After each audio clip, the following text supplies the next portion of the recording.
नमस्कार साथियों, मैं कृष्ण कुमार शर्मा। मित्रों, हम जैसा जानते हैं कि छोटे बच्चों के अंदर जोड़ घटाना करने में कभी कभी वो गलती करते हैं और उस जोड़ घटाने को सिखाने के लिए एक छोटा सा तरीका मैंने अपने विद्यालय में इस्तेमाल किया था कि जब भी हम उनको उनके अंगुलियों में बताएंगे कि इससे जोड़ना है और इसी से घटाना है, पहली बात उनके साथ ये कहनी है कि भगवान ने हमें जोड़ने के लिए ये लाइन दिए हैं। मतलब कि अगर हमने उनको ये बता दिया कि ये लाइन भगवान ने बना के दिया है हमें, तो उनके अंदर अपने आप एक उत्साह जगता है कि आधा काम तो उन्होंने भगवान ने दे ही रखा है, हमें बस हमें करना है। उसके बाद क्या करना है कि जब भी हम इसको काटना सिखाएंगे 1 2 3 4, तो हमेशा इस डायरेक्शन में सिखाएंगे, अंदर से मतलब अंदर से बाहर की तरफ सिखाएंगे। 1 2 3 4 5 6 7 8 9 10 11 12 13 14 15 16। ऐसा क्यों कर रहे हैं ये भी बता दूं, क्योंकि अगर हमें 3 में 3 जोड़ना है तो 1 2 3, ये 3 हो गया। बच्चा 3 बार काटेगा, 1 2 3। ये बार बार गिनेगा नहीं कि 1 गिन ले, 2 गिन ले, 3 गिन ले, इसको काटना है 1 2 3। बच्चे गतिविधि करना पसंद करते हैं, पढ़ना पसंद नहीं करते।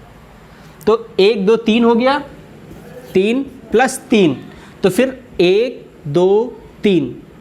इसके बाद क्या करना है, वापस आना है।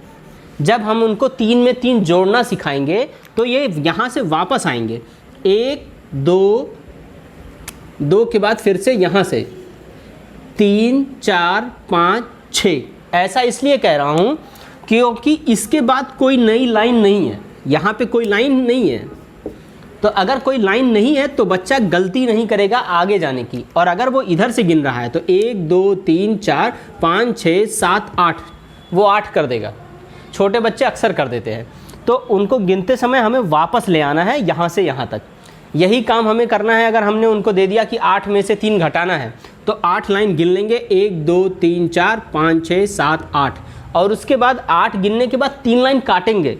1 लाइन कटा, 2 लाइन कटा, 3 लाइन कटा। अब जो बचा हुआ है वो गिनेंगे। बचा यहाँ से है, मतलब कि 1 2 3 4 5 बच गया।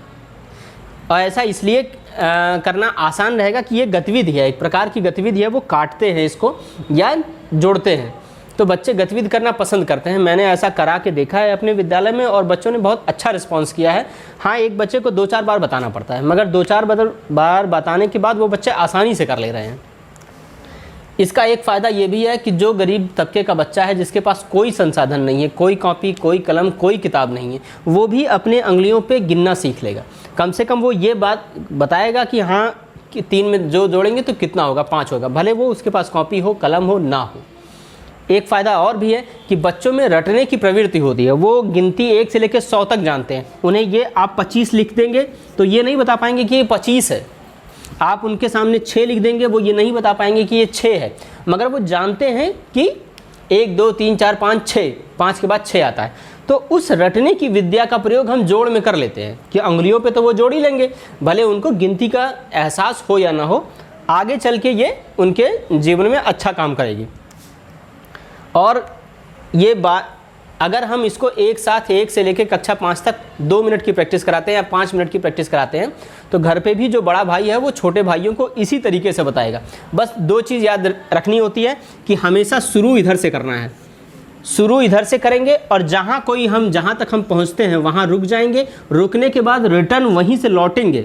लौटने का क्रम है कि एक बार ये, फिर ये, फिर ये, फिर यहाँ से गिरेंगे, फिर रिटर्न यहाँ से होंगे, जिससे कि यहाँ के बाद कोई लाइन नहीं होने से बच्चा चाह के भी गलती नहीं कर पाता है। धन्यवाद।